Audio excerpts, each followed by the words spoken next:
Hey guys, tonight we're time traveling to a place of cold toes, salty air, and chores so repetitive they might just lull you straight to sleep. You wake up on a creaky straw mattress, wrapped in a stiff wool blanket that smells like wet sheep and dried smoke. The inside of your Viking longhouse is dim, choked with the haze of last night's fire that's still smoldering in the hearth. You cough once, then again, and rub your eyes with soot-streaked hand. The wooden beams overhead drip faintly from morning condensation, and a chunk of something, possibly mold, possibly old bread, falls from the ceiling rafter with a soft splat. Ah, yes, another perfect Viking morning. The cold bites immediately. You swing your feet out of bed and regret everything. The dirt floor is damp. You slip your worn leather shoes on, still slightly soggy from yesterday's seawater. Someone, probably your cousin who never does his share of the work, has already taken the thickest fur cloak, so you settle for the one with holes and what may or may not be weasel teeth still embedded in the collar. Outside, the fjord is wrapped in a chilly fog. Gulls screech like tiny flying demons, circling above the half-frozen shoreline. You hear the distant splash of someone throwing out a net. Yep, they've beaten you to it. Again, you stretch your stiff arms, joints clicking like poorly oiled hinges. The chill seeps straight into your bones. It's too early for this. Too early to smell fish. Too early for sea spray. Too early for the existential despair of rowing 5 miles to maybe, just maybe, catch 3 scrawny herring and a crusty boot. So, before you get comfortable, take a moment to like the video and subscribe. But only if you genuinely enjoy what I do here. Let me know in the comments where you're listening from and what time it is there. Now, dim the lights, maybe turn on a fan for that soft background and let's ease into tonight's journey together. You shuffle outside into the damp morning. Your breath fogs the air in front of you. The village is mostly quiet, save for the rhythmic clatter of someone chopping wood. You catch the faint whiff of whale oil, cabbage, and possibly regret. Your longhouse sits near the shoreline, one of several wooden structures with grass-covered roofs designed more for insulation than style. Historians still argue whether Viking homes were communal out of necessity, convenience, or just a shared fondness for constant human noise and suspicious foot smells. Whatever the reason, privacy isn't really a thing here, and neither is sleeping in.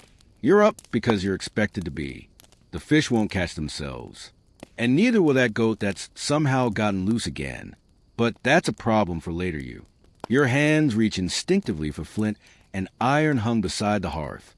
You'll need a little heat to start your morning, enough to warm your fingertips before tackling the dozen tasks waiting outside. The fire sparks reluctantly, like even it's tired of this life. You prod it to life with a stick that doubles as a spoon, fire poker, and occasional rat deterrent. As light leaks into the sky, your village begins to stir. You spot your neighbor emerging from his home, beard tangled and tunic askew, carrying a bucket that definitely leaks. He nods in that way Vikings do when silently acknowledging mutual suffering. You return it with a grunt. The chickens have already started squawking. Loudly. They don't care about your aching back or the blister on your thumb from yesterday's net mending session. They demand feeding. You scoop some grain from a clay pot, dodging a particularly aggressive rooster named Flenny, whose sole purpose in life appears to be ruining yours. One of the more unpleasant truths of Viking life. It doesn't smell great. The longhouse reeks of smoke and dried fish.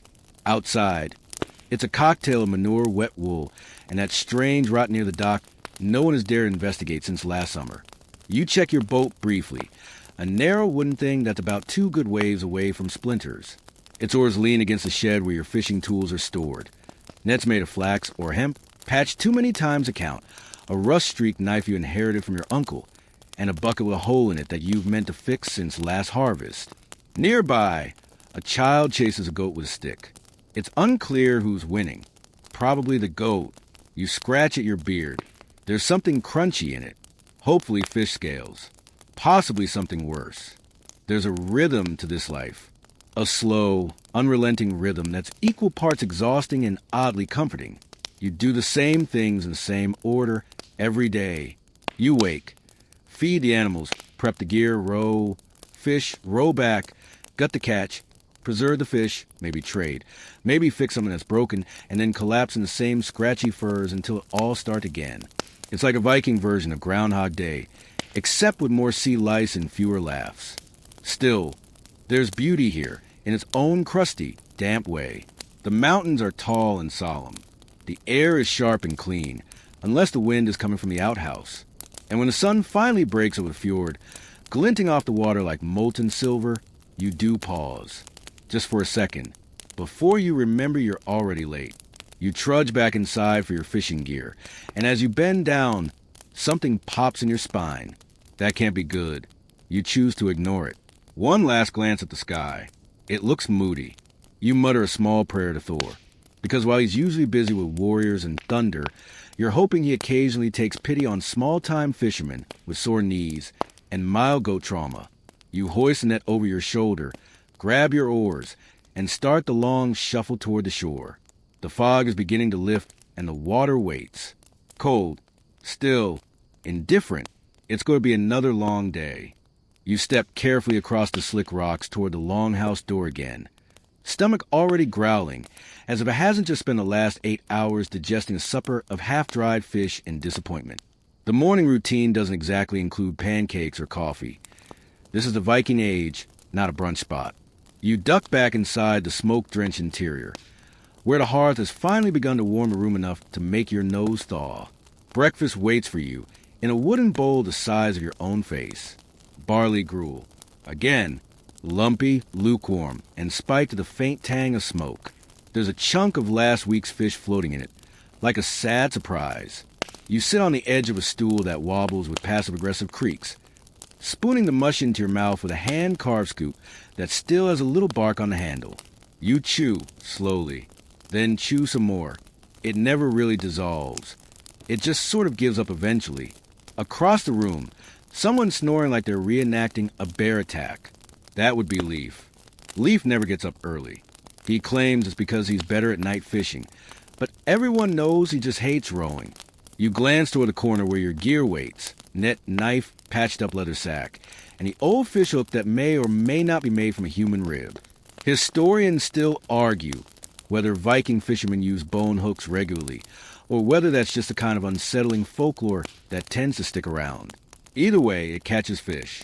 Sometimes, when they're in the mood to be caught, you begin sharpening your fish knife on a stone, the grating sound oddly meditative. The blade is nicked from years of cleaning everything from cod to occasional seal meat, and possibly one stolen chicken no one talks about. As you hone the edge, your thumb brushes over the notch near the hilt where you scratched your initials years ago. It's dull work, but familiar, like breathing or sigh about your life choices. You tuck the knife into your belt and check the sack again. Inside are half a dozen wooden floats, a spool of twine, and a wedge of dried turnip you're not sure counts as food, but could be used as a weapon in a pinch. One of the kids from a neighboring house wanders in. He's barefoot, nose running, holding a fish head like it's a doll. You nod solemnly. He nods back. No words exchanged. The Viking toddler experience is oddly intense. Your mother shuffles by, muttering about missing firewood and how someone forgot to clean the soot pan. You pretend not to hear her as you tie your belt tighter and grab a thick wool tunic to throw over your shoulders. It's itchy, but everything is itchy, so you stop noticing. Outside, the sky remains a dull smudge of gray. The mist is thinned, but the damp air sticks to your face like bad news. You pass the chicken pen on the way to the shoreline. Flenny the rooster stares you down again. You stare back. It's an ongoing war. You pause beside your boat, kneeling to smear a thin layer of fish oil on your boots. Not for shine or style, just to keep them from cracking open at the seams like last winter. Your fingers sting as you work, nails black with grime that refuses to scrub off. You hear the thud of oars against hulls in the distance. Other fishermen launching early, hoping to beat the current. You should be one of them. But instead, you're still here, rubbing oil into dying leather and wondering if those other guys have better gruel. You hoist the net and check it again. One frayed edge, already reknotted twice. A hole the size of a goat's head, don't ask. And a bit of dried seaweed still tangled in the twine. You sigh and start patching it with numb fingers. You've memorized the pattern of the knots by now. Loop, pull, loop again. It's the same process your grandfather taught you, and the same one you'll probably teach someone else. Maybe, if you live that long. There's a comfort in it, though, a kind of rhythm. Your thoughts drift as your fingers move.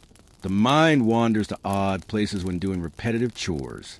Like, who was the first person to eat a clam, and why didn't they stop there?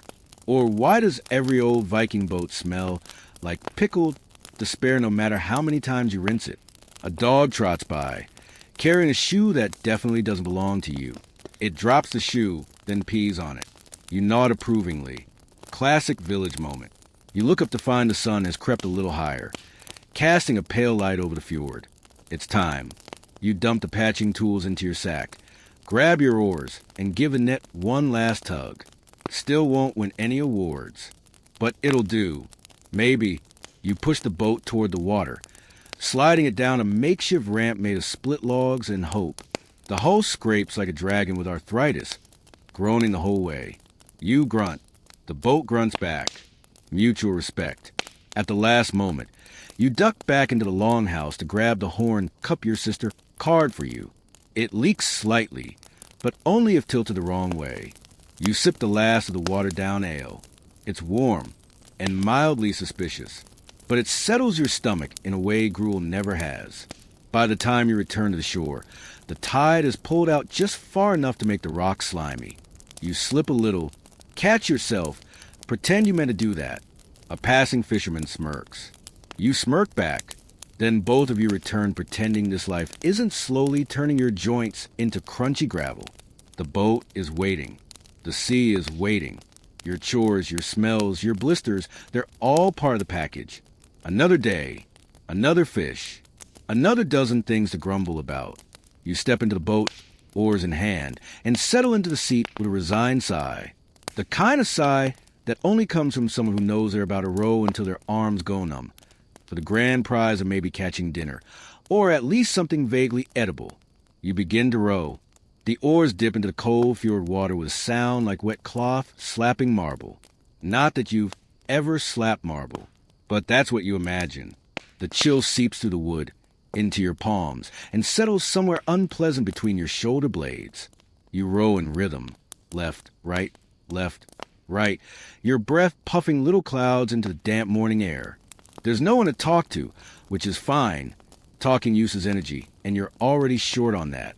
The fjord stretches out in front of you like a damp gray sheet, rippling just enough to remind you that yes, this is a sea, and yes, it can absolutely kill you if it wants.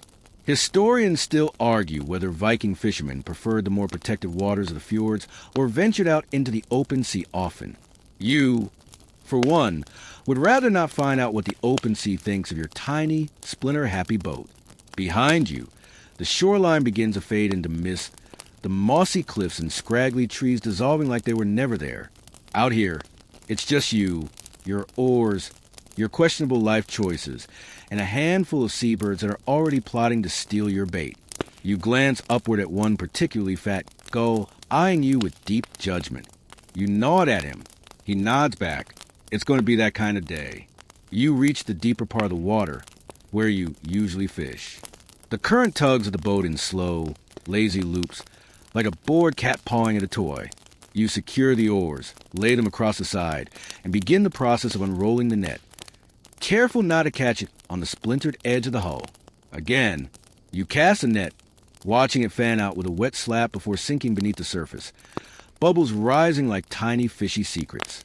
The floats bob gently. Now comes the part you love and hate equally, waiting. You lean back, hands tucked under your arms, and listen. It's quiet. Quiet enough that you hear your heartbeat in your ears. Quiet enough that your stomach rumbling feels like a thunderclap. You really should have eaten that turnip. You close your eyes for a moment, not sleeping, just resting your face. The boat rocks gently, the fjord whispering lullabies and saltwater syllables. Somewhere in the distance, another fisherman coughs. Or maybe it was a seal. Hard to say. You make a note to ask someone, then immediately forget what the note was about. As the boat drifts slightly, you think about the fish. What are they doing down there, Anyway, are they just swimming in circles, playing hide and seek with your net, or laughing at your lack of lunch? You once heard a tale from an elder that claimed fish could hear your thoughts. That's why you always try not to think about dinner when casting the net.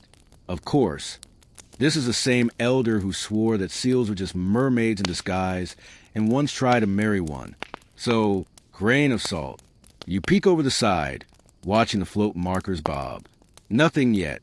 You tap your fingers on the wood, idly scratching at a barnacle cluster. One of them falls off. You drop it into the water with a tiny plop. A gull shrieks, offended. You consider apologizing. You pull in a few inches of net, just to feel how heavy it is. Not heavy, which probably means either you've caught nothing or you've accidentally invented the world's first net colander. You look around again.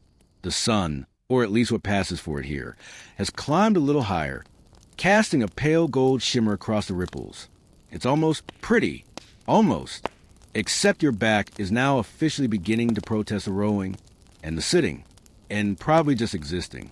Eventually, there's a twitch, a tug, a shift in tension, so slight you'd miss it if you weren't trained to feel it. You leap into action. Well, slowly lean into action and begin hauling the net hand over hand. It's wet. It's slimy. It smells like if seaweed and despair had a baby. You grit your teeth and pull, arms aching with each motion. One fish, then two, then a boot. You blink. It's definitely a boot. It looks Viking. That's mildly concerning. Historians still argue whether lost boots were common offerings to the sea gods or just a result of people tripping a lot. Either way, this one's yours now. You set it aside reverently. It might be lucky or cursed. Honestly, with your luck, probably both. You finish pulling in the net. The haul is modest. 3 herring, a suspiciously angry crab, and the boot. You sigh. It's not bad, not great, but enough to say you fished today. You tuck the herring into your sack, nudging the crab in with a stick. It clicks menacingly. You whisper a warning to it. The crab clicks again. This is probably the beginning of a lifelong rivalry. Now it's time to reset. You check the net for tears. One big one near the middle where the angry crab clearly declared war. Great. You'll have to patch that later. You shake your head, wondering for the 100th time why you didn't go into raiding. Then you remember. You get seasick in open water, have bad aim with a sword, and cried the one time you saw a man get hit with shield. You cast the net again. The process begins anew. The oars creak. The boat rocks. Your stomach growls again, louder this time, like it's staging a protest. You pull the dried turnip wedge out of your pocket and take a bite. It crunches like old wood. You chew anyway. Texture of gravel, taste of nothing. Still better than the gruel. Around midday, clouds begin to gather. You squint up at them, judging their mood.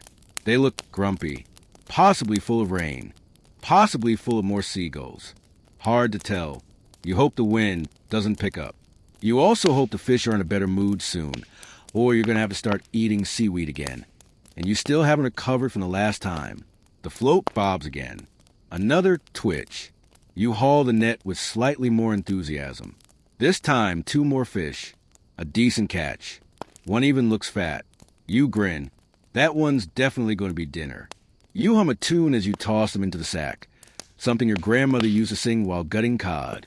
It's a weirdly cheerful song for such a grim task, but that's Viking life in a nutshell, grim, yet strangely musical. The clouds darken. Time to think about heading back soon. But not quite yet. Maybe just one more cast. One more hopeful toss into the cold, fish-filled abyss. Because that's what you do. Every day. Cast, wait, pull, hope. It's repetitive, yes. Boring, often. But also sort of hypnotic. Like the sea is a metronome, and you're just another creature bobbing along to the rhythm. One more cast. Then home. Your arms ache as you lower the net one more time. The rope sliding through your fingers, wet with salt and ambition. The sea seems to sigh beneath you, as if bored of your persistence, unimpressed by your 6th attempt of the day. But you've learned by now that fishing isn't about drama. It's about rhythm, repetition, and accepting the fact that most of your job is just glorified waiting. You rest your hands on the edge of the boat, staring out at the endless quilt of gray water stitched with light. The fjord is calm, but there's always an undercurrent of mischief in its silence. It likes to surprise you. Yesterday, it was with a jellyfish the size of your head. Today, so far, just that boot and the world's most personally offended crab. Still, you can't shake the feeling that something's watching you. Not a monster. Those are for bedtime stories. No, it's subtler than that. The way the sea gulls go quiet. The sudden ripple where nothing should be. You once heard that the sea spirits resent overfishing. Of course, you also heard that if you wear your tunic inside out while fishing, it'll bring good luck. So far, all that's brought you is chafing. You check the net again. A few more fish. Not bad. You smile, even if it's the kind of smile that comes with a still not enough to feed your brother-in-law footnote. You stretch, spine popping like wet driftwood, and reposition on the bench, which is neither a bench nor comfort. It's more like a particularly judgmental plank. Historians still argue whether Viking fishermen operated solo more often than in pairs or small teams. The sagas are vague, and let's face it, anytime they mention fishing, it's usually right before someone gets stabbed or a god shows up disguised as a horse. But here you are, alone again, quietly pulling your livelihood from the water while your neighbors are either doing the same or possibly sleeping in, claiming a net injury. After a while, you lean down and grab your water skin, taking a swig. It's lukewarm and vaguely moss-flavored. You try not to think about the time you accidentally drank from the skin your cousin used for whale oil storage. Never again. There's a splash behind you. You freeze. Not a boat. Not a fish. Too big for that. You turn slowly and see it. A seal, bobbing up with all the grace of potato in a puddle. It blinks at you. You blink back. A full 5 seconds pass.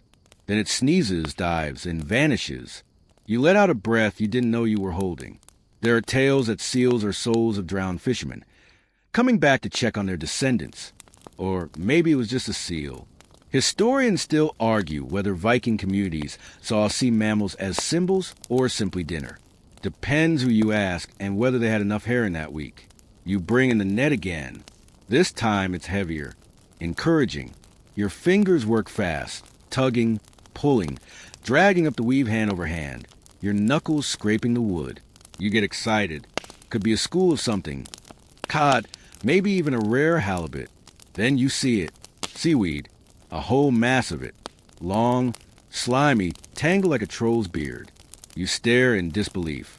A few fish are tangled up in a mess, and one eel-like thing rides and flops dramatically before flinging itself back into the water like it's offended to be involved. You sigh. Carefully, you start to separate the net from the kelp, finger by finger, like untangling wet hair with a toothpick. You remember the village elder who claimed that seaweed was sacred, touched by Njord, god of the sea. He once wore a crown of it to a feast and demanded everyone salute him. You think about doing the same next time you're invited to a feast, but then again, you enjoy not being thrown into rivers. You glance at the sky. Clouds still heavy, darker now. The water reflects them like bruised glass. Time to head in. You pack up your slim haul, the boots still ominously nestled beside your feet, and take up the oars. The motion is mechanical by now. The ache in your shoulders dull and familiar, like an old frenemy who keeps borrowing money and forgetting to return it. The boat cuts through the water slowly. As you row, you pass another fisherman. Old Eric, beard braided, eyes narrowed against the glare. You nod. He nods.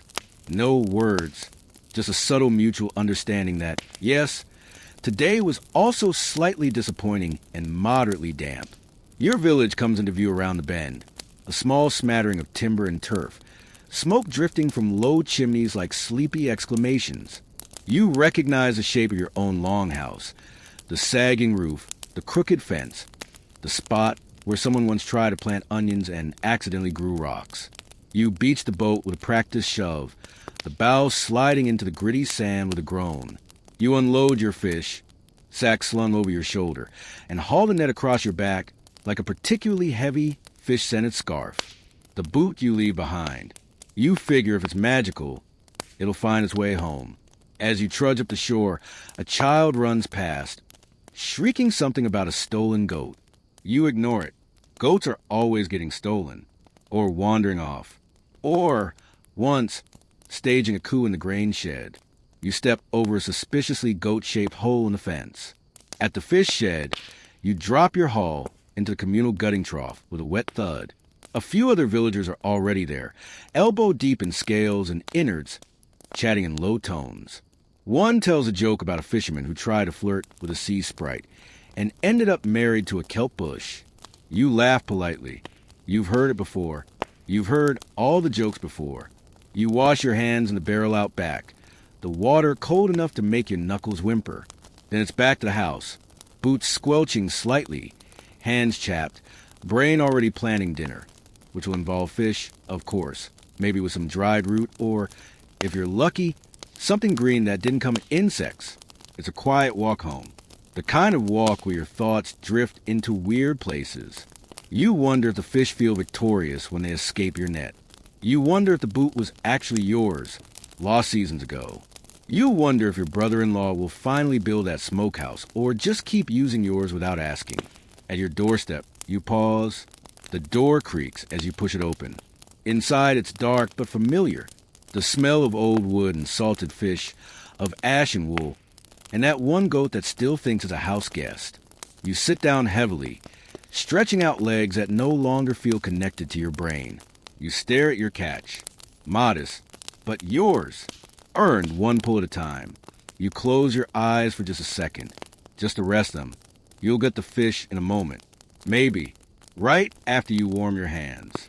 Or maybe after a quick nap. Just 5 minutes.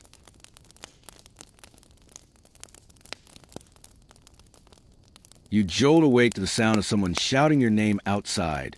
Sharp, nasal, and unmistakably your brother-in-law. Of course.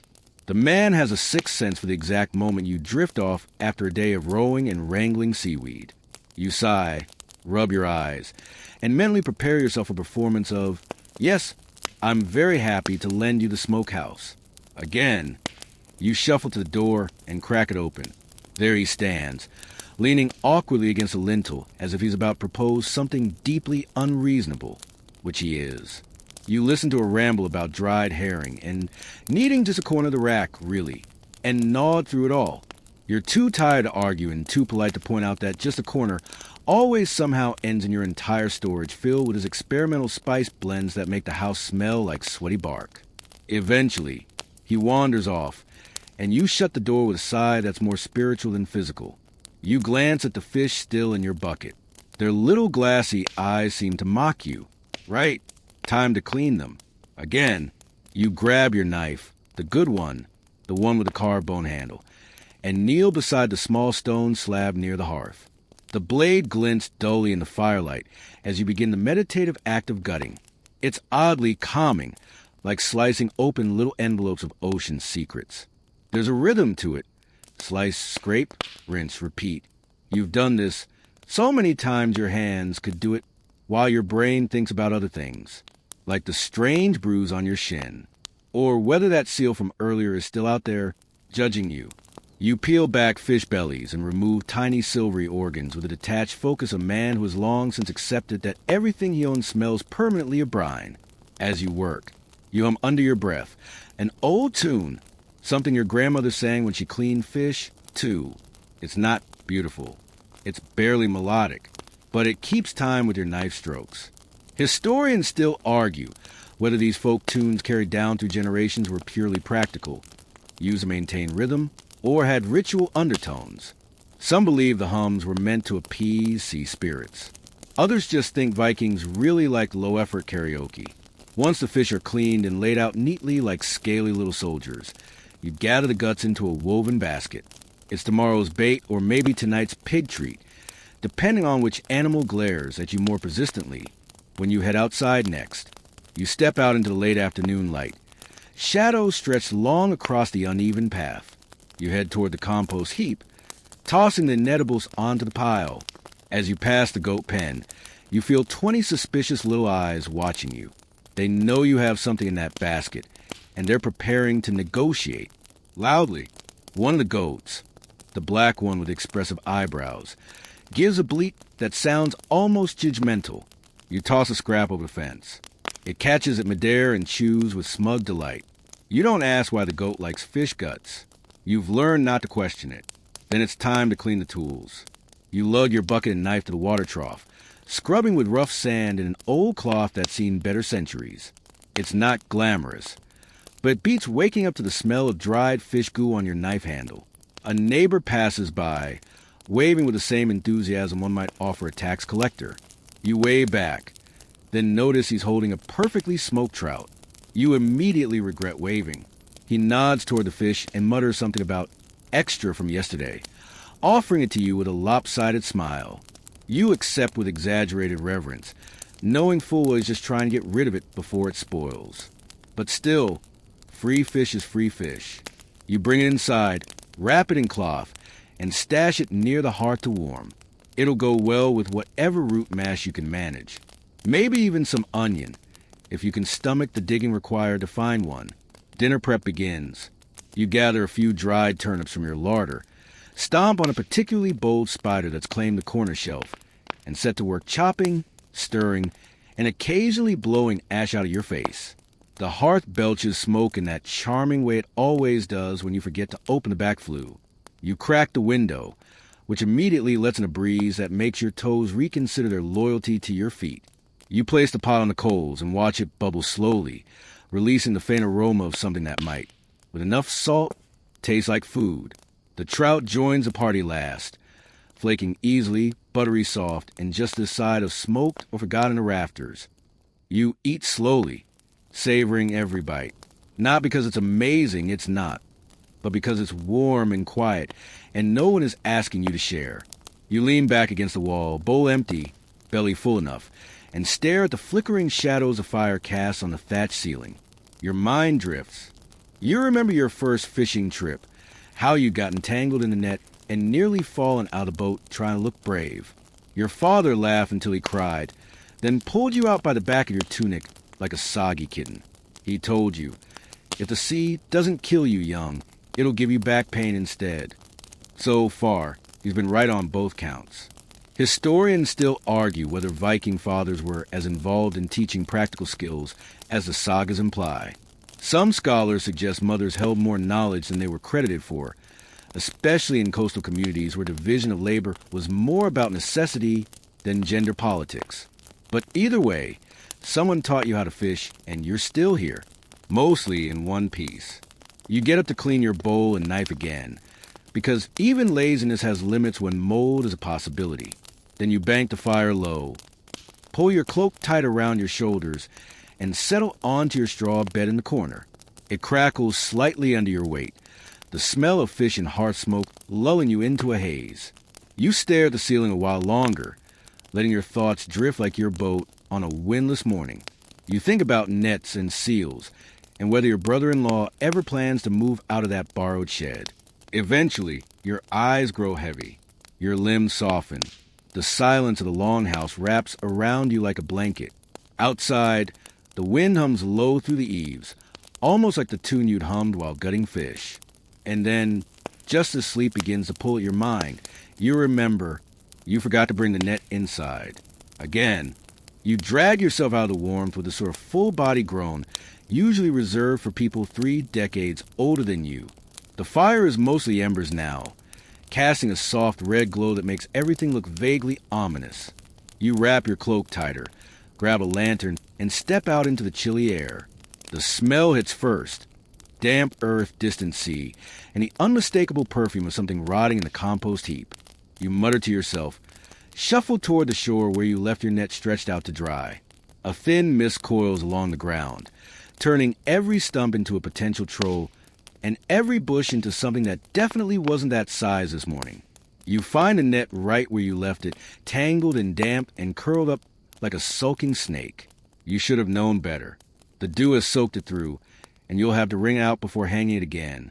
You crouch down, grip one end, and start pulling. It slaps wetly against your legs, reminding you that you are, in fact, not wearing proper shoes for this hour. Or for this century, really. Historians still argue whether Viking nets were always made from linen, or sometimes twisted seaweed fibers were used in poorer coastal areas. What's clear is they took forever to make, and even longer to untangle. Once a rogue, sheep got curious and walked across one. You sling the net over your shoulder and head back to the house, grumbling under your breath. A fox yips in the distance. Maybe it's laughing. You wouldn't blame it. Back indoors. You hang the net near the hearth. Try not to drip too much onto the sleeping bench. It's going to smell like soggy barn for the next week anyway. You sigh and fall back onto the straw mattress again, this time determined not to move until the sun insists otherwise. Sleep takes you quickly now, and then the rooster decides to announce that it's morning. With gusto, you lie there for a moment, eyes closed, seriously considering turning into stew. Eventually, you get up. Again, you splash water on your face from the wash basin. Cold, invigorating, and just rude. The usual morning routine follows. You stretch, scratch, regret stretching, and shuffle to the fire to poke it back to life. You toss on a few logs, blow on the embers, and mumble a prayer that the smoke doesn't decide to aim itself directly into your eyeballs today. Breakfast is simple. Barley porridge thick enough to use as mortar. You stir it with a carved spoon, watching it bubble and puff in a way that strongly resembles lava. A splash lands on your hand, and you hiss. A Viking fisherman's breakfast. Scalded fingers and bland optimism. You sit at the long table, alone for now. Others are still asleep or pretending to be. You eat slowly, chewing thoughtfully like you're pondering philosophy. You're not. You're just trying to remember where you put your good socks. After breakfast, it's gear check time. You head to the storage alcove and inspect your tools. The paddle you carved last year, still a little too short. The bait basket, still full of yesterday's regrets. And your small anchor stone with the carved spire you added for flair. It's not strictly necessary, but it makes it easier to find in a pile of rocks. And, according to your cousin, might ward off sea hags. Historians still argue whether Vikings actually believed in sea hags, or that was just something they told children to stop them from swimming too far out. Either way, you still give the anchor a little nod, just in case. You tie the net into a tighter bundle. Check the boat's condition with the care of a man who knows how much rowing it'll take if it leaks, and grab a strip of dried fish to chew on while you work. It tastes like someone salted a sandal, but it keeps your jaw busy. The sun begins to rise fully now, golden light spreading across the shore like warm honey. It catches on the waves, painting them gold and orange, which is nice until you remember you forgot to fix the blister on your palm. Again, you pause to stretch your arms and rotate your shoulders. They crackle like old parchment. You think, not for the first time, about how you probably trade your boat for a proper massage.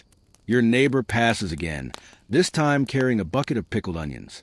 You nod at each other with the mutual respect of men who've both fallen in the sea more times than they'll ever admit. You return to your work. You rub oil into the net cord, untangle the loops where a crab took liberties, and patch a tear with practiced fingers. You sing a little as you do, off-key and out of rhythm, but it's tradition. Your voice mixes with calls of gulls and the low thud of waves slapping the shore. You remember your grandfather used to say the sea could hear you, that it liked voices, that if you sang sweetly, it might return your oars next time they float off.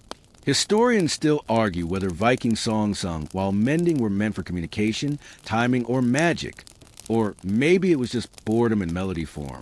By mid-morning, your gear is ready. You pause at the door, breathe deep, and try to remember if there's anything you've forgotten. Anchor? Check. Net? Check. Bait? Check. Good socks? You glance down.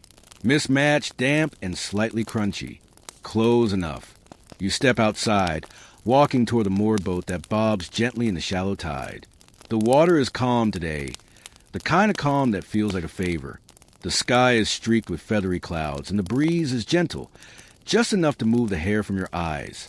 You push the boat gently from shore and climb in, careful not to rock it. You sit for a moment, paddle across your lap, and let the tide pull you out slowly. As the shoreline drifts behind you, you feel that familiar blend of exhaustion, satisfaction, and low-grade dread that comes with knowing you'll probably have to do this all again tomorrow, and the day after, and the day after that. But for now, it's just you, the sea, and the quiet swish of the water brushing the sides of your boat. And that's not so bad. You paddle with slow, even strokes, each dip of yours slicing the still water with a small, satisfying swish. It's early yet, and the fjord is wrapped in that sort of pre-noon hush that even the gulls seem to respect. A low mist still lingers just above the surface, curling and drifting like it forgot it had somewhere to be. Your arms move rhythmically, muscle memory doing most of the work. You're not really awake, not really asleep, just drifting somewhere between the two, bobbing gently in a creaking wooden boat that smells like fish and memories. Your hands sting a little from the cold water that splashed up earlier. Viking skincare tip. There's no Viking skincare. The boat, a sturdy little fairing, isn't fancy. For oarlocks, a single bench, no sail, just you, wood, water, and the distant echo of someone yelling at goats on the shore. You remind yourself not to get too comfortable. You still have to pick the spot. And believe me, the sea does not appreciate indecision. Historians still argue whether Viking fishermen used consistent fishing grounds based on oral tradition, or if they followed animal patterns more spontaneously, tracking fish migrations by gut instinct and gossip. Either way, you're heading toward a little cove your father once swore was blessed by Njord himself. Never mind that he also swore by salt on porridge, and once claimed a seagull winked at him. You slow the paddle, letting the boat glide the final few feet into position. The water below is dark, but not menacing, more secretive than anything, like it knows what you're about to do and is already judging your technique. You lean over the side, peering down. Sometimes you think you can see the fish moving, shadows on shadows, flickering like thoughts just out of reach. The net, coiled at your feet, seems heavier than it should be, or maybe you're just stalling. You hold it for a moment longer, then start unrolling it, carefully feeding it over the side. It sinks with a gentle splash, the weight's pulling it down in a soft, rippling curtain. You hum quietly as you work, something repetitive and wordless, half lullaby, half distraction. A gentle tune you learn from an old uncle who once claimed it could charm cod. You suspect it just makes you less annoyed to hear your own voice echoing off the waves. Once the net is fully deployed, you sit back and let out a breath you didn't know you were holding. Now comes the waiting. You shift your weight slightly, settle onto the bench, and prop your paddle across your knees. There's nothing to do but watch the water. You scan the surface, eyes twitching at every ripple. Most of them are just the wind. Some are fish. One, you're pretty sure, is a bit of driftwood that looks suspiciously like a sea serpent's eyebrow. You glance over your shoulder. Land is still visible, the long, sloping hills dotted with trees, and low smoke plumes from morning fires. You spot a figure moving along the beach, maybe a neighbor, maybe a stranger, maybe a goat that learned to walk upright. It's hard to tell from this distance. You lean forward, dipping a small bucket over the side to collect a few ladlefuls of seawater, just enough to rinse your hands and maybe splash your face. It's bracing. By bracing, of course, we mean it feels like being smacked awake by an angry walrus. Your boat rocks slightly as a current nudges it. You shift your weight to steady it and squint at the net. It's still bobbing gently, a good sign. No tangles, no knots, no seaweed pretending to be fish. Yet, as the sun climbs higher, the mist finally starts to break. Light spills across the fjord like someone peeled back the sky, and the water turns from steel gray to a shimmering blue-green that would make a painter weep. If, painters existed here, and weren't busy trying to invent pencils. You chew on a piece of dried apple from your pouch. It's as soft as a stone and sweet as ambition. The chewing gives you something to do. At least, you hum again, maybe louder this time, daring a fish to come test its fate. Some days you talk to them. Seriously, you lean over the side and whisper threats or compliments, depending on your mood. Come on, handsome, you mutter. Let's make this easy. You're not sure if it helps, but you're not sure it doesn't. And at this point, your dignity is a lost cause anyway. Quirky as it sounds, there's at least one saga fragment mentioning a man who had a particularly stubborn halibut with poetry. Historians still argue whether this was metaphor, madness, or just a really bad catch that needed a romantic subplot. You check the net again. A slight tug. Nothing dramatic. Could be a fish. Could be a clump of kelp with an attitude. You wait another minute, then another. You tell yourself you'll pull it on the count of 10, then 20, then 30. Eventually, your patience taps out. You grip the net rope, brace your feet, and start hauling. It resists at first, as if the sea has decided to keep it. But you pull harder, hand over hand, muscles complaining with each movement. The rope bites into your fingers. Your shoulders burn. Up comes the net, glistening and wriggling. 3 fish, silver and flapping like they're auditioning for a water ballet. Not a great haul, but not bad. One of them might even be a decent size. You nod at it like, "You'll do," and plop them into the bait basket, where they regard you with wide-eyed disappointment. You rebait the net, toss it back in, and let it sink again. Round 2. By now, the sun is high, the air warmer. You peel off your outer tunic and hang it over the bench to dry. The breeze kisses your skin, salty and fresh, and you close your eyes for just a moment. Of course, that's when a go dive bombs the basket. You shout, flail, and swat the bird like a man fending off skyborne doom. It screeches indignantly and flaps away, leaving a single feather and an overwhelming sense of insult behind. You sigh, inspect the fish, still there, and mutter about how you're adding seagulls to your list of enemies. Right between rope burns and cold porridge. You look out toward the sea, let your breath steady. This is a job. Row, net, wait, pull. Go, sun kelp, sigh. Some days you return with enough to trade. Some days you return with sore arms and a good story. Today, hard to say, but the net's tugging again. You brace your heels against the boat's wooden slats, lean forward, and pull. The rope stretches under your grip, like it's grown muscles of its own. Whatever's down there, it's heavier than the last haul. Heavier than it should be for a few humble cod.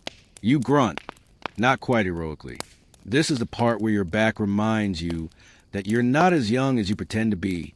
You shift your grip and yank again, drawing a net hand over hand. Your fingers wet and rope burned, your breath coming faster in little clouds. And then there it is, bursting from the water, like a sea-born surprise party. A net sagging under the weight of at least 6 fish, fat and flapping, shiny like wet silver coins. You laugh out loud. Victory, as it turns out, smells a lot like herring. The boat tilts slightly as you wrestle the net over the side, cursing under your breath with a quiet reverence. One of the fish slaps you across the wrist on his way into the basket. You pretend it's a handshake. Mutual respect. Historians still argue whether Viking fishermen preferred large catches in single morning trips or smaller, consistent pulls throughout the day. Some sagas imply that if your net came up too full, you'd give a few fish to the sea spirits in thanks. Others suggest you just counted your luck and kept everything that flopped. You glance at the sky, then toward the coast. Your inner clock, better than any sundial, says you got time for one more set. Just one. You bait the net again, this time more carefully. A little charm, a little technique, and one fish head that's been sitting in your pouch. So long it probably has its own name. With a practice throw, you let the net sink again, the weights pulling it down in a graceful spiral. The water accepts it like an offering, or a dare. While it settles, you wipe your hands on your tunic and open your water skin. The drink is lukewarm and tastes slightly of smoked leather, but you're grateful anyway. You cap it, stretch your legs across the bench, and let your head fall back. For a moment, you just sit there listening. The boat creaks gently. The gulls have retreated to a distant rock, arguing over something that sounds deeply personal. The fjord is still. Your breath slows. And then it happens. A soft, rhythmic slap against the hull. Not quite a splash. More like a polite knock. You sit up. There it is again. You lean over and see it. A seal, or something very seal-shaped. Its head bobs up, curious eyes blinking. It watches you. You watch it. There's a moment of mutual assessment. Then it dips below the water with a flick of its whiskers. You blink and sit back. You consider whether it's a good omen or just a sea puppy checking in on its weird human neighbor. Either way, it feels like a quiet hello from the deep. In some regions, Viking folklore held that seals could be selkies, shape-shifting sea spirits who occasionally shed their skins to walk on land. Some even say they fell in love with humans. Historians still argue whether this belief was a genuine superstition or a clever way to explain mysterious coastal disappearances. You decide not to ask the seal for a dance. Yet, back to the net. You grab the rope and give it a test tug. There's resistance. A twitch, then a pull. You start a haul again, the boat rocking as your weight shifts. This time, the net comes up slower, heavier, maybe even too heavy. You lean harder, arms trembling, sweat blooming across your forehead. And then the surface breaks, and you burst out laughing. A log. A massive, soggy, barnacle-covered log tangled right in the middle of your net. You swear, not very Viking-like, and collapse back onto the bench. The sea, apparently, has jokes. You free the net slowly, slicing away a bit of frayed rope and swatting at a stubborn clump of kelp that refuses to release its grip. The log thuds back into the water with a dramatic splash, sending droplets into your lap. You glare at it as it drifts away, smug and unbothered. Still, you manage 2 solid catches. You glance at your fish basket. Not bad, not glorious, but definitely trade-worthy. Maybe even dinner-worthy if you're feeling generous. You reach for the short wooden pole stashed near the boat's bow. Your version of an oar-assisted rudder. With practiced turns, you shift your boat, pointing it back toward the beach. The current is your friend on the return trip, gently nudging you along like a sleepy uncle guiding a child to bed. The rowing is easier now, not just because the current's helping, but because your arms are warmed up, your muscles have found their rhythm. You row without thinking, eyes half-lidded, the shore getting closer. As you pass a bend in the coastline, you spot another fisherman farther out. You lift a hand in a slow wave. They lift one back. No words exchanged. Just a silent solidarity of people who stared into the same ocean, cursed the same fish, and yelled at the same seagulls. You reach the shallows and swing the boat around. The keel grinds against the pebbles with a deep scrape. You step out, boots squelching into mud. The tide has retreated slightly, leaving streaks of seaweed like confetti after a party. You tie off the boat to a weathered post stuck in the sand and begin unloading. Each fish you pull from the basket gives a last twitch, a final flourish, like they're bowing out a performance. You line them up on a clean cloth you keep folded under the bench. Presentation matters, even if your audience is mostly chickens. You grab your net and stretch it out across a flat rock to dry, careful not to tangle again. You mutter something appreciative to it. Because if you don't thank your tools, how can you expect them to behave tomorrow? The sun is high overhead now. You squint, wipe the sweat from your brow, and sling the fish over your shoulder in a woven bag that smells like 1,000 previous meals. It's time to head back to the village. You trudge up the slope, sand sticking to your calves, your legs heavier with every step. You imagine the fish jiggling in their sack like confused passengers wondering how they ended up in this situation. At the crest of the hill, you pause to look back at the water, still and bright, glittering with the indifference of something ancient and hungry. You nod once. Same time tomorrow, probably, unless you decide to become a poet. The path back to the village is familiar beneath your boots. Flattened grass, patches of soft mud, and the occasional scatter of pebbles that conspire to twist your ankle when you're not paying attention. You adjust the weight of the fish sack across your back and begin the slow walk inland. The village isn't far, but after a morning on the water and several flirtations with shoulder cramp, every step now feels like an epic saga in miniature. As you walk, the smell of pine and peat smoke starts to mix with the lingering tang of salt water. The trees cluster more closely along this part of the path, and you duck under a low-hanging branch that never fails to smack you in the face when you forget to watch for it. Your village, like most coastal Viking settlements, is modest, just a scatter of longhouses, some storage huts, and a small forge that, frankly, seems louder than it needs to be for how little it produces. Children are the first to spot you, small, feral shapes darting from one hut to another, announcing your return like town criers. "The fishman's back," one of them yells. You suspect they don't actually know your name. You don't correct them. It's probably better this way. Near the edge of the village stands your home. It's not grand, but it's yours.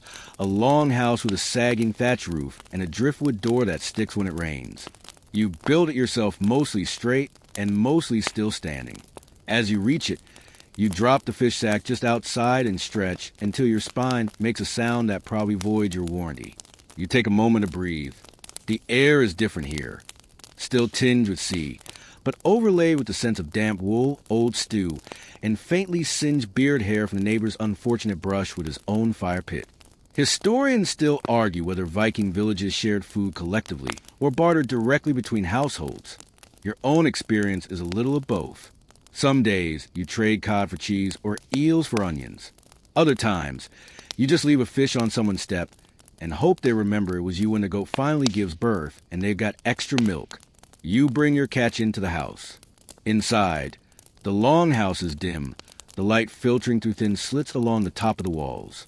A small central hearth still crackles softly from the firewood you left earlier. Bless your past self for that one. Hanging from the rafters are bundles of herbs, drying socks, and one chicken you've named Freya who refuses to sleep in the coop anymore. You nod at her. She clucks noncommittally. You lay the fish out on a slab table and start sorting them. The biggest one, no doubt the same cod that gave your wrist that sassy slap, you'll keep for dinner.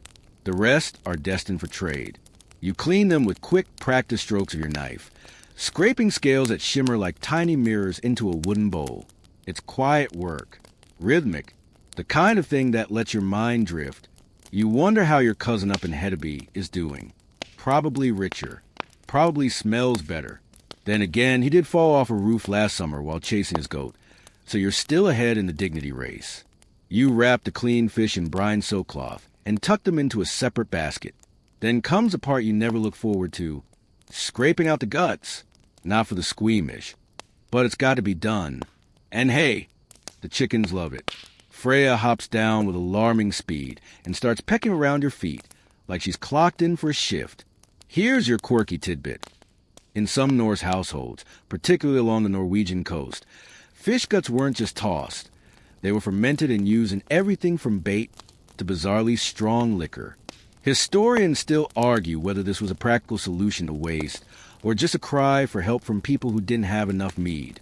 Once the fish are ready, you rinse your hands in a wooden bowl filled with water and a few crushed juniper berries.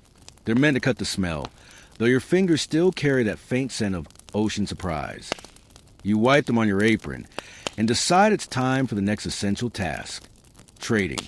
You load your fish basket onto a small wooden sled. Yes, even in non-snow seasons, the sled is handy. Your shoulder will thank you later. You tug it behind you down the village path, nodding at neighbors as you go. Old Gunber waves from her seat beside a loom, where she's weaving something that may or may not be a scarf for her goat. You're not brave enough to ask. At the first hut, you knock lightly on the doorframe and wait. A moment later, Bjorn the tanner appears, hands covered in something he claims is dye but smells like a dare. You offer 2 fish in exchange for a strip of treated leather to repair your belt. He grunts, nods, and tosses the leather at you like he's been waiting all day for this exact moment. Transaction complete. Next is Friedis, who makes cheese so pungent it has its own personality. She's already waiting at the door, holding a small clay jar.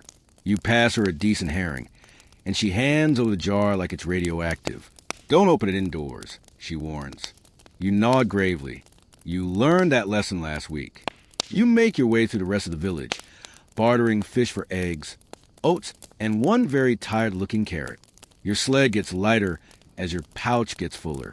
A good trade day. No shouting, no bad deals, and no one tried to convince you to take home another goat. That's a win. On the way back, you pass the forge. The blacksmith, Torbjorn, raises an eyebrow at your approach.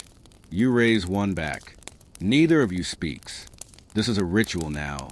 Once, months ago, you traded a smoked eel for a rusted nail. It was not your finest moment.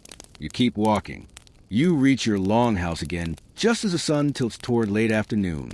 The shadows grow longer, stretching across the yard like lazy cats. You take your goods inside and set them out carefully.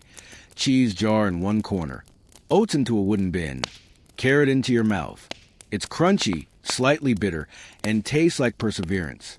As you rest on the bench beside the hearth, you look around your small home. It's not much, but the fish are cleaned, the house is warm, and Freya's already dozing in a pile of straw like she pays rent. You lean back, hand behind your head, and close your eyes for just a moment. Just a moment. You open your eyes a little while later, greeted by the golden spill of late sunlight sneaking through the wall slats and casting slow-moving beams across the floor. It's that quiet, liminal hour when even the chickens seem to whisper. Freya is nowhere to be seen, likely off plotting against the coop again. You sit up with a grunt and feel the ache in your shoulders settle back into its usual place, like an old friend who never leaves. Dinner isn't going to make itself. You push yourself off the bench and wander over to the wooden shelf where you keep your precious store of salt, dried herbs, and exactly one surviving onion. The fish you saved earlier lies wrapped on the slab. A nice, fat cod, scales glinting like ancient silver coins. You pick it up and carry it over to the hearth. Now, there's no Michelin star waiting at the end of this process. Your culinary approach could best be described as keep it hot and edible, but you've developed your methods over the years. Split the fish cleanly. Slide it onto a flat stone set near the fire, and sprinkle just a pinch of your juniper needle salt across the skin.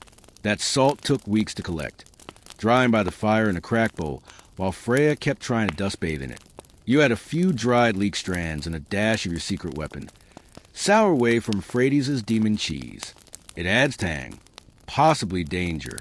Historians still argue whether Vikings used dairy whey in cooking intentionally or simply forgot to throw it out. Either way, your fish sizzles nicely. The smell fills the house slowly, rich and savory. It mixes with the smoke and peat to create that cozy, unmistakable Viking kitchen aroma, rustic gloom with fish notes. You dig out a wooden plate and an old spoon, burn on the handle from that time you tried a warm soup with it still inside the fire. You never claimed to be clever. As the fish roasts, you prep a bit of flatbread. It's stale, but softens well over the heat. Plus, it makes an excellent fish scooper. You plop a small rock beside the hearth to balance the bread while it warms. That rock's been there so long, you've named it Jarky. Honestly, Jarky might be more supportive than some of your neighbors. When the fish is ready, crackling skin, flaking meat, you split it, slide it onto your bread, and sit cross-legged on the floor. The first bite is too hot. Of course, you knew it would be, but your tongue is always the test subject in this operation. The flavor's good, smoky, a little sour, and unmistakably ocean with attitude. You eat slowly, enjoying the quiet. Outside, the village carries on in muted tones. Someone sharpening an axe, someone else scolding a goat, a baby cry in the distance like it's offended to be born. Here's a quirky tidbit.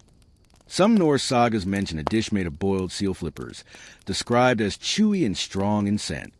You count your blessings that you're just dealing with cod tonight, and one tough carrot from earlier. Once you've eaten, you wash the plate in your water bucket and wipe your hands on a strip of wool hanging by the door. You sit again, back against the cool wall, letting the heat from the hearth do its slow magic on your sore legs. You could fall asleep here, easily. But there's still a little daylight left. And there's one more thing to do. You gather your tools, netting needle, strips of cord, the woven line you've been working on since spring. Fishing nets aren't eternal. Every snag, every catch, every grumpy crab leaves its mark. Repairing them is part of the rhythm of your life. You settle by the window and begin the quiet, repetitive motion of looping and tying. There's something meditative about it. The texture of the cord, the softness of it slipping through your fingers, the little snap of each knot tightened just right. The net begins to take shape again, piece by piece. You hum to yourself an old tune you only half remember. Something about sailing west. Or maybe it was just about ale. They all blur together after a while. Historians still argue whether Norse fishing nets were made entirely of local flax, or whether imported fibers like hemp found their way into the weave through trade. You suspect both, whatever was strong and didn't dissolve after a week in salt water. Your hands move on instinct now, even as your mind drifts. You think of last summer's catch, the one where the fish were so thick in the fjord, You couldn't row without hitting one. You think of winter, when the nets froze stiff and you had to thaw them with your breath just to untangle them. And you think of that time the net caught something heavy and squirming, and when you pulled it up, turned out to be Freya, soaked and furious. She avoided you for a week after that. Outside, twilight has arrived. The kind of slow, creeping dusk that doesn't announce itself, just politely drapes the world in gray until you realize the sun's gone.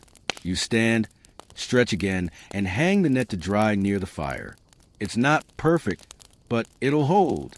Like you, the fire burns lower now, a soft glow licking around the blackened logs. You feed it a few scraps of bark and watch the sparks drift upward. The flicker of flame reflects in your bowl of leftover juniper water, and the warmth settles into your bones. You prepare for sleep. Not some elaborate bedtime ritual, just folding your blanket, brushing off stray feathers, and muttering at Freya to make room. She ignores you as always, but shifts just enough. Your bed is simple, a low platform with hay and furs, and one extremely flat pillow that still manages to poke you in the neck. But it's warm, and tonight, that's enough. As you lie back, staring at the wooden beams above, the sounds of the village fade into that hushed lull only rural life knows. The clink of a pot, the creak of timber, the far-off hoot of an owl who probably has an impressive resume of mouse-related violence. And now the wind down begins. The warmth of the hearth spreads slowly across the room, drawing long shadows up the walls. The flickering fire calms to a whisper, its glow dancing quietly across the bundled herbs, casting lazy silhouettes. You breathe slower now. The air is soft, full of the clean, earthy scent of wood smoke and dried juniper, with just a trace of sea lingering from the day's work.